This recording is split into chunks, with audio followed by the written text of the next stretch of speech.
So time for a new camera. Panasonic Lumix G90. This is the European version. So yeah, has the OLED screen. I believe that's the only real difference between this and the American one. And it was on sale, so I paid around 600 euros for this one here, including the kit lens, which is, in my opinion, kind of insane price for this one here. Does 4K 30 FPS video, and there's no recording limit either in the European one, and of course not in the American one. Didn't have a recording limit on the G80 either, so it's a nice addition here in Europe. And actually, I bought two of these because they were so cheap, so I want to replace my web camera-ish A-roll camera and also this overhead camera that I'm filming with right now. I have used the Panasonic FC1000 II or Mark II for little over a year, and it's overall been quite okay, but it is time for an upgrade. I had a few issues that I will get into later in the video, but yeah, of course you get a lot of instructions here. This is the Scandinavian market, so you will of course have instructions that is targeted towards that market segment, but of course nice illustrated manuals here and in various different languages and nice illustrations and everything. Still a lot of writing you get with cameras these days. I wish they would just include a CD or just a link to the website for downloading the latest manual. It does feel a little bit like wasted paper here. And of course it prompts you to register at Panasonic, and of course some advertisement for their lenses and some security notice and some updated to the manual. Of course this one is a later revision, so let's have a closer look at what we get in the box. Of course we get a lens hood, which is nice to have, not only to protect the lens, but also of course if you are filming or recording in sunlight or in direct sunlight. And this is a fairly generic lens hood, but it is a nice addition that they have included one of those. And of course we get the lens as well, 12 to 60 millimeter, and of course that's micro four thirds, so you have to time it by 2 if you want to get the 35 millimeter equivalent. But it is a fairly decent lens. I've had this lens before with my G80 that I've had in the past, and I actually quite like it. It is a little slow lens, maybe at least at the longer end, but it is, I think, for a kit lens, an excellent lens, and it also has pretty good build quality and also weather sealing, so you should be able to go out in the rain there. And yeah, definitely a more than sufficient lens for the kind of stuff that I do here on YouTube, and a definite upgrade from where I'm coming from right now with a fixed lens 1-inch sensor camera. You also get a micro USB cable, sadly no USB Type-C, and we get a power brick, actually a quite nice power brick, 9 watt at 1.8 amps. That's a pretty decent power brick, I would say, and of course a standard USB Type-A there as well. So quite surprised. I didn't expect actually to get any power supply or chargers with this. I thought it would just include a USB cable, but anyway, we get these rather small batteries. I have them on my other cameras like the FC1000, 2000 and other cameras in the past as well. And we also get a rather nice little external battery charger. Did not think this was included as well. I, like said, only thought that we will get a USB cable. Sadly also micro USB, but of course this is the same as the camera itself. Would have been nice with the USB Type-C, but a nice addition. On the seller's website, it said only that the data cable would be included. So yeah, definitely surprised me a little bit there. And it's a rather bit smaller than the other or the older charger. But of course, if you account for the power brick as well, it is about the same.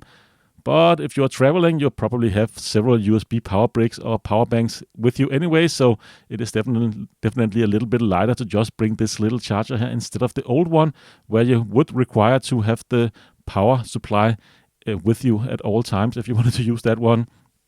So yeah, kind of like this new design and the new direction that Panasonic is going. Also get a wrist strap, or excuse me, a shoulder strap there. Quite decent shoulder strap that we have seen with other Panasonic cameras. I'm not going to take that out. But anyways, let's have a look at the camera itself.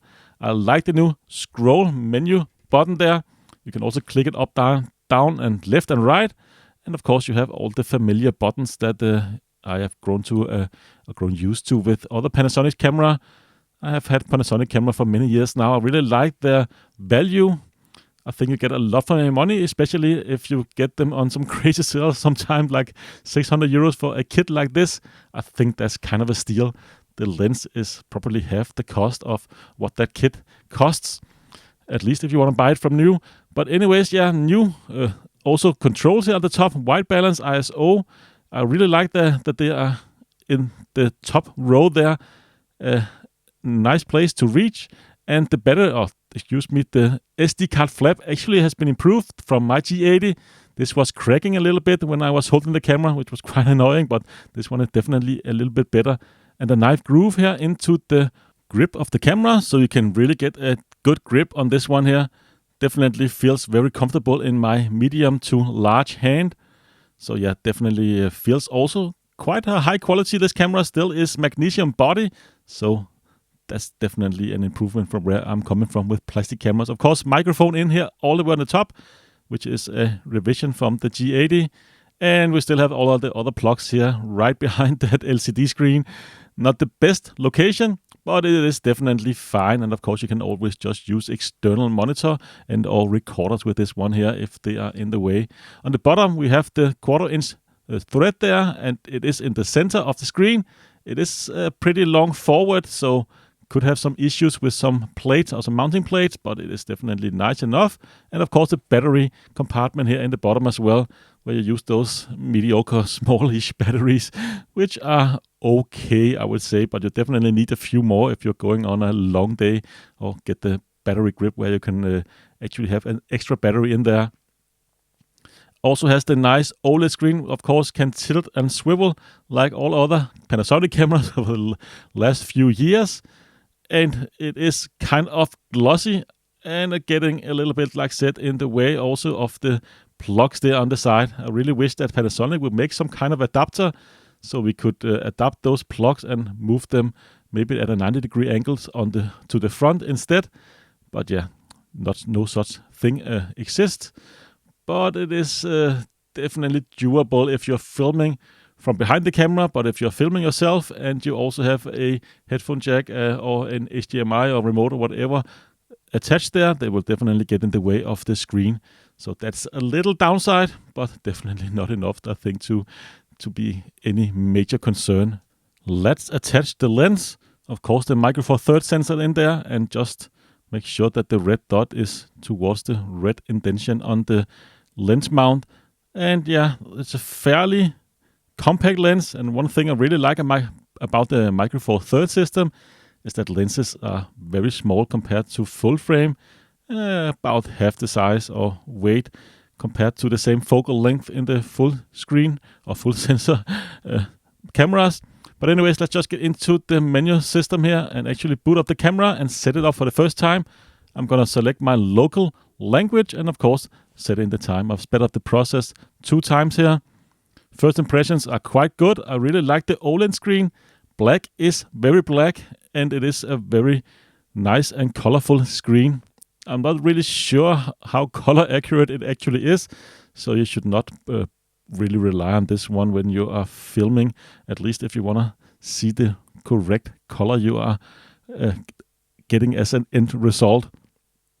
Only negative side with the OLED screen is it dims down after around 30 seconds, 40 seconds, and it becomes very dim and quite unusable. But anyways, let's put in an UHS 2 card. It was complaining that there was no memory card in the camera. And of course, this camera can support UHS 2. So let's have a look at the firmware. The camera body came with a version 1.1 and the lens came with version 1.2.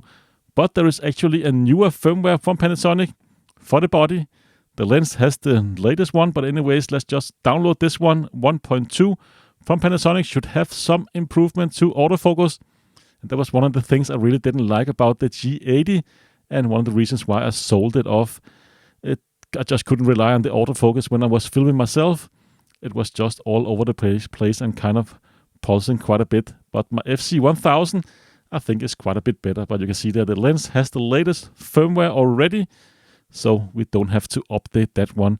So let's just transfer the firmware file to the root of the card. Of course, just format the card within the camera first. I definitely always recommend that when you're installing a new or a used card in your camera. Just go ahead and format it and then plug it into a Windows machine and drag over that bin file to your SD card or the root of your SD card. And just hit playback when you are booting into the camera, and it will search for a firmware update. And you can see here there is a new firmware found because, of course, we already transferred the 1.2 firmware to the SD card. I've sped up this process 4 times because it takes quite some time to get through this firmware update here. But of course, I just want to show you how it actually looks when you are updating the camera. If you are interested, of course, you can always skip a little bit in the video. But overall, pretty painless operation. And the camera boots, and now you are ready to use the new firmware and hopefully better autofocus system or autofocus algorithms. But yeah, it definitely is better than the previous one. And you can see here version 1.2, both in terms of the body and also in terms of the lens. So let's just try the G80. I've set it up as my overhead camera in my old rig, just replacing my FZ1000 that you can see on the table in front of me right now.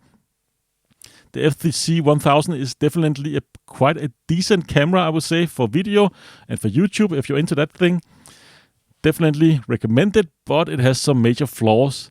First off, the lens makes a lot of noise constantly.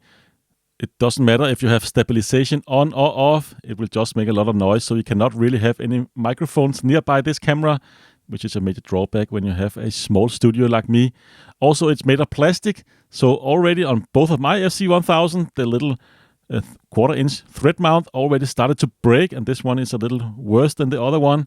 I actually had to glue this one and put some, not that nice tape on the bottom there, just to hold it in place, and I just used this standard bracket. But of course, third thing is that you cannot get into the SD card when you have any kind of mount attached to this camera. And of course, also the mount is not centered towards the lens, so that's also a little drawback.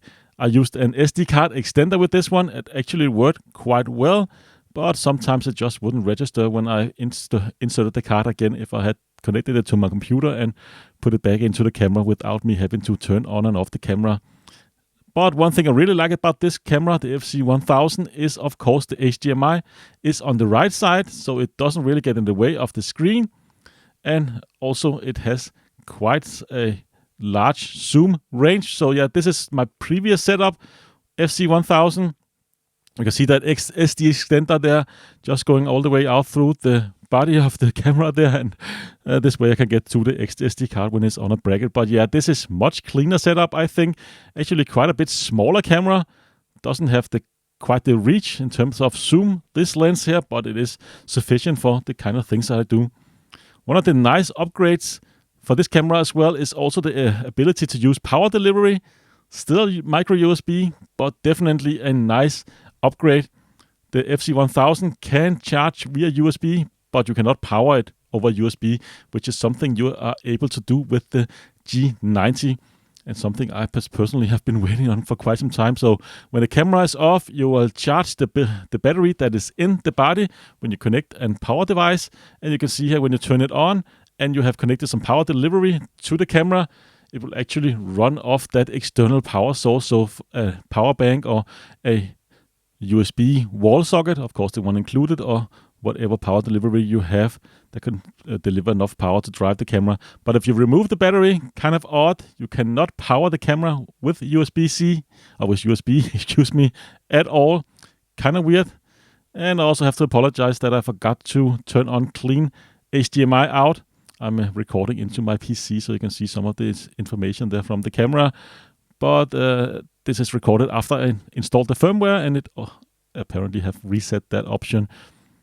But you can see when you actually plug in any USB, it will start using the external power bank. It does not charge the battery when you're using external power via USB, only when you have the camera off.